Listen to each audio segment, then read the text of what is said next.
SQL structured query language. तो हम लोग जानते हैं क्यों हम लोग एसक्यूएल का यूज़ करते हैं। डेटाबेस बनाने के लिए एसक्यूएल का यूज़ किया जाता है, जो दूसरे वीडियो में दिया हुआ है। डेटाबेस क्या है या रिलेशनल डेटाबेस क्या है, ये सब के बारे में आज प्रैक्टिकली देखेंगे। एसक्यूएल में टेबल कैसे क्रिएट करेंगे। डेटा एंट्री करने के लिए टेबल बनाना ज़रूरी होता है, वो थ्योरी क्लास में डिस्कस हुआ है उसके ऊपर। तो आज टोटली प्रैक्टिकल में देखेंगे एसक्यूएल में हम कैसे डेटाबेस बनाएंगे, डेटाबेस के अंदर टेबल कैसे बनाएंगे, और टेबल बनाना आज का क्लास में हम लोग देखेंगे। तो हम जाते हैं स्टार्ट में, लिखते हैं माई एसक्यूएल।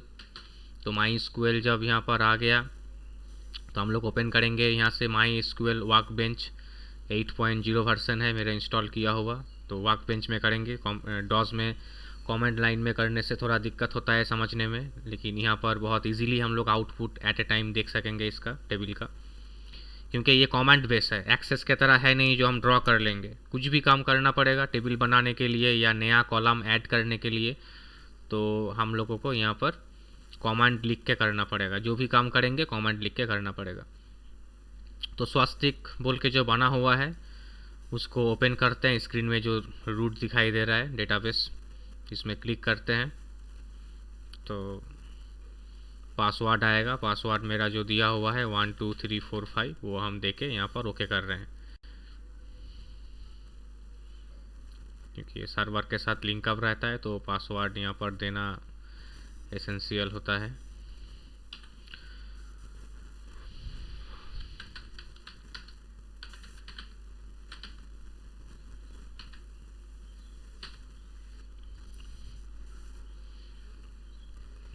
सो डेटाबेसेस, हम यहाँ पर कमांड क्या लिखे थे, सो डेटाबेसेस।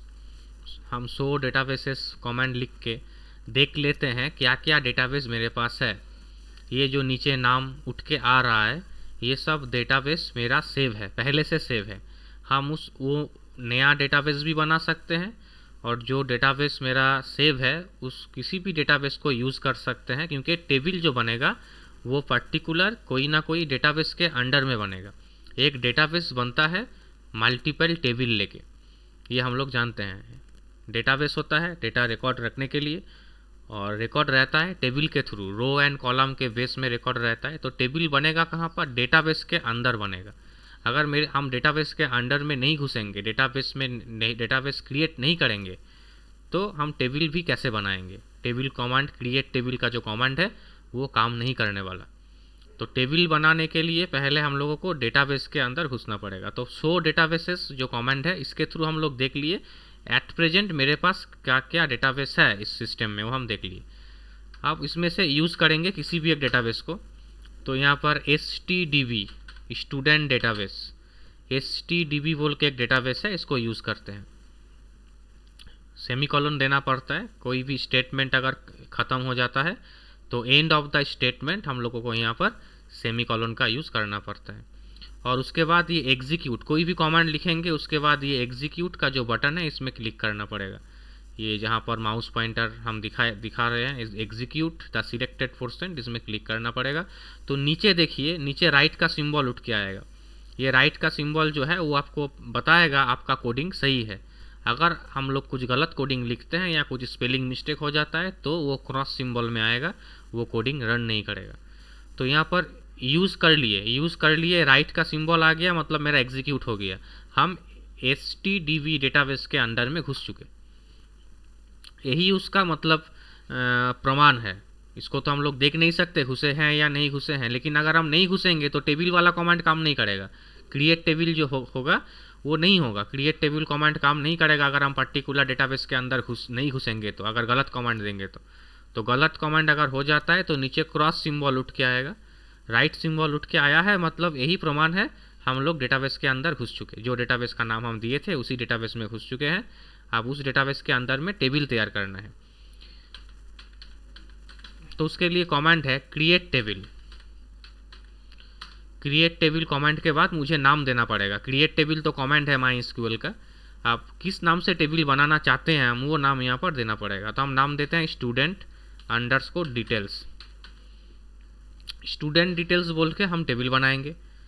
यहाँ पर जो ब्रैकेट होता है यूज़ वो है पैरेंथेसिस। पैरेंथेसिस का यूज़ हम लोगों को करना पड़ेगा। हम एंटर देके भी लिख सकते हैं, एक लाइन में भी लिख सकते हैं, मेरा मर्जी।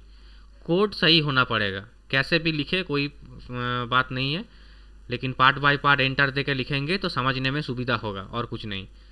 लेकिन गलत कोड लिखेंगे तो रन नहीं करेगा।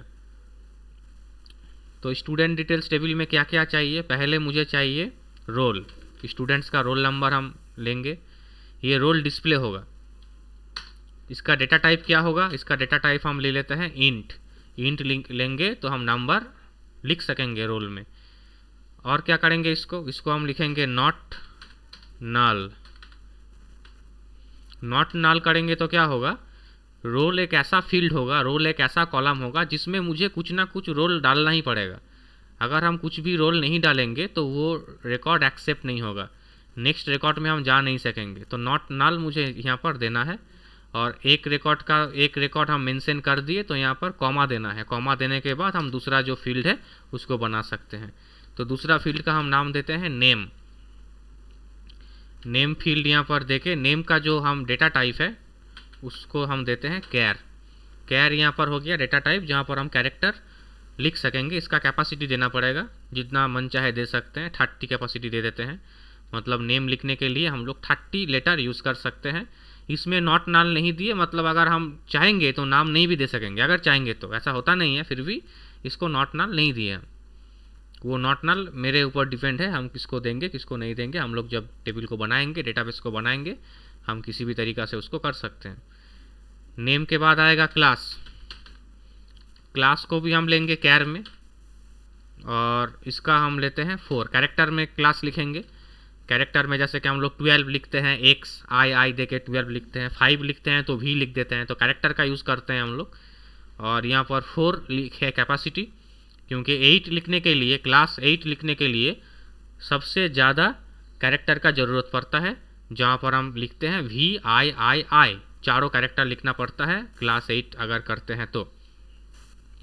और कुछ नहीं लेना है मुझे तीनों ही फील्ड चाहिए, रोल चाहिए, नेम चाहिए और क्लास चाहिए।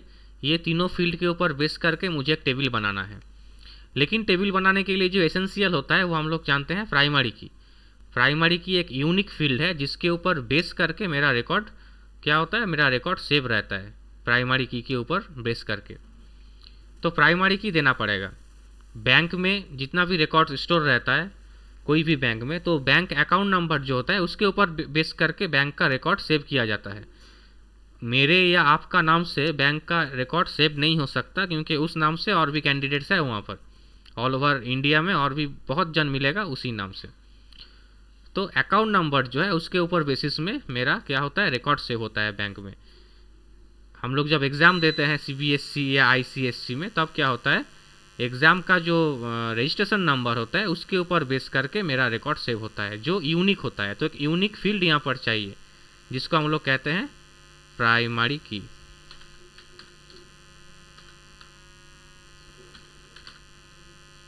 प्राइमरी की किसको सेट करेंगे हम? प्राइमरी की हम कर देते हैं यहाँ पर रोल को। किसी को भी कर सकते हैं, कोई बात नहीं है। मशीन कुछ नहीं बोलेगा, सिस्टम को कुछ नहीं पता। हम लोग जानते हैं रोल किसी का एक नहीं होता है इसीलिए रोल दे दिए, ऐसा बात नहीं है। हम नेम को भी प्राइमरी की कर सकते हैं। तो क्या होगा, जब हम रिकॉर्ड टाइप करेंगे उस पर्टिकुलर टेबल में, तो एक नेम सेम नेम हम दोबारा रिपीट नहीं कर सकते, जिसको कहा जाता है data redundancy, duplication of data. Duplication of data यहाँ पर नहीं होगा। जो नेम आप एक बार लिख चुके हैं वही नेम आप नहीं लिख सकते। स्पेलिंग दूसरा होगा तो लिख सकते हैं, लेकिन सेम स्पेलिंग का नेम आप नहीं लिख सकते। तो किसी भी फील्ड को हम लोग प्राइमरी की कर सकते हैं। तो प्राइमरी की सेट कर दिए रोल को, और लास्ट में क्या दिए हम, semicolon. End of the statement हम बोले हैं जब मेरा काम खत्म हो जाएगा। वही इंडिकेशन है, हम कैसे लिख रहे हैं, एंटर देकर लिख रहे हैं या एक साथ लिख रहे हैं वो बात नहीं है, कैसे लिख रहे हैं वो बात नहीं है, लेकिन स्टेटमेंट जब खत्म होगा तब वो इंडिकेशन हो गया उसको, जो यहाँ पर मेरा स्टेटमेंट खत्म हो चुका। तो इसको हम रन करते हैं। एग्जीक्यूट बटन जो है, एग्जीक्यूट बटन को प्रेस करके हम इसको रन करते हैं। तो यहाँ पर क्रॉस सिंबल आ रहा है नीचे, देखिए इस बार क्रॉस सिंबल आ गया 3 नंबर में। तो क्रॉस सिंबल आ गया तो मतलब क्या हुआ, मेरा टेबल में कुछ गलत है, टेबल में कुछ गलत है, इसीलिए यहाँ पर क्रॉस सिंबल आ गया। क्या गलत है ना, यहाँ पर एक ब्रैकेट हम शुरू किए थे, टेबल्स जब स्टार्ट किए थे, टेबल का नाम है मेरा student details. Student details table जब हम स्टार्ट किए थे तब ब्रैकेट यहाँ पर शुरू किया गया था, एक पैरेंथेसिस शुरू किया गया था, वो हम क्लोज कहाँ किए? यहाँ पर जो क्लोज किए वो तो रोल का है, रोल शुरू किए थे वो क्लोज किए थे। तो इस बार हम गलत किए हैं तो नीचे एकदम लास्ट लाइन में क्रॉस सिंबल आ गया, मतलब हम समझ गए मेरा टेबल बना नहीं। वही इंडिकेशन है मेरा टेबल बना या नहीं बना। यहाँ पर बनने से तो दिखाई नहीं देगा, दिखने के लिए अलग प्रोसेस है, आएंगे बाद में। तो कैसे समझेंगे बना या नहीं बना? वो क्रॉस सिंबल से समझ गए मेरा टेबल इस वक्त नहीं बना, हम कुछ एरर किए हैं। तो जो एरर मेरा था उसको कवर कर लिए हम, ब्रैकेट क्लोज करना भूल गए थे, वो ब्रैकेट को हम दे दिए। देने के बाद हम वापस एग्जीक्यूट कमांड में क्लिक करते हैं। एग्जीक्यूट में जब क्लिक कर दिए, इस बार राइट का सिंबल आया, मतलब मेरा टेबल बन चुका। यहाँ पर दिखाई नहीं देगा, इसको हम मिटा सकते हैं, ये कोड को हम हटा सकते हैं। आप लोग जब वीडियो को देखिएगा वापस देख के उसको स्टॉप करके कोड लिख लीजिएगा कॉपी में। तो कोड डिलीट कर दिए मतलब मेरा टेबल डिलीट हो गया, ऐसा बात नहीं है, टेबल बन चुका, एग्जीक्यूट हो गया मतलब टेबल बन चुका। आप देखेंगे कैसे टेबल को? देखने के लिए मुझे लिखना पड़ेगा सिलेक्ट एस्ट्रिक फ्रॉम, टेबल का नाम क्या था? स्टूडेंट, मतलब ST_DTLS। ये है देखने का command, select asterisk from student details, मतलब टेबल का जो नाम है वो मुझे देना पड़ेगा। अब वापस उसको एग्जीक्यूट करते हैं तो देखिए स्क्रीन में टेबल आ चुका, जिसमें तीन कॉलम है, रोल है, नेम है और क्लास है। कोई भी डेटा टेबल में नहीं है, एंट्री नहीं है, क्योंकि हम कुछ डेटा एंट्री किए ही नहीं। हम इस वीडियो में सिर्फ देख रहे हैं टेबल कैसे बनाया जाता है, वो सिर्फ देखें हम। अब उसमें डेटा एंट्री कैसे होता है वो नेक्स्ट वीडियो में डिस्कस करेंगे हम। तो ये कमेंट है टेबल को देखने के लिए, इस कमेंट से हम टेबल को देख सकते हैं। अगर टेबल, और एक कमेंट होता है डिस्क्रिप्शन, डिस्क्राइब। हम डिस्क्राइब अगर करेंगे, डिस्क्राइब टेबल का नेम देना पड़ेगा, डिस्क्राइब स्टूडेंट डिटेल्स जो है। तो इससे क्या होगा? इससे टेबल नहीं दिखाएगा, टेबल का डिस्क्रिप्शन दिखाएगा कि टेबल में क्या है, क्या क्या फील्ड है। टेबल में रोल है, उसका डेटा टाइप क्या है, इंट, नाल किया हुआ है, नो है, प्राइमरी की उसको किया हुआ है PRI, इसलिए लिखा उठ के आ रहा है। उसके बाद नेम है जिसका डेटा टाइप है कैरेक्टर, 30 इसका कैपेसिटी है। जब हम टेबल को देख रहे हैं, टेबल को जब देखेंगे उसको कैपेसिटी मुझे पता नहीं चलेगा। क्लास का डेटा टाइप क्या है, कैर है या इंट है, पता नहीं चलेगा। जब हम टेबल को देखेंगे तो टेबल को दिखाएगा, टेबल के अंदर में जो डेटा है वो शो करेगा। अभी टेबल में डेटा कुछ नहीं था इसीलिए शो नहीं कर रहा था, लेकिन उस कमांड से भी टेबल का डेटा को भी हम देख सकेंगे। लेकिन डिस्क्राइब कमांड टेबल का डेटा नहीं दिखाएगा, डिस्क्राइब कमांड टेबल का जो कंटेंट है उसका डिटेल्स आपको शो करेगा। तो इस तरह से हम लोग SQL में पर्टिकुलर एक डेटाबेस के अंडर में टेबल क्रिएट कर सकते हैं। अब नेक्स्ट वीडियो में हम डिस्कस करेंगे उस टेबल के अंडर कैसे डेटा को एंट्री किया जाता है, और टेबल के अंदर अगर डेटा को कैसे एंट्री किया जाएगा और उसको डेटा को डिलीट कैसे करेंगे, वो सब नेक्स्ट वीडियो में हम लोग डिस्कस करेंगे।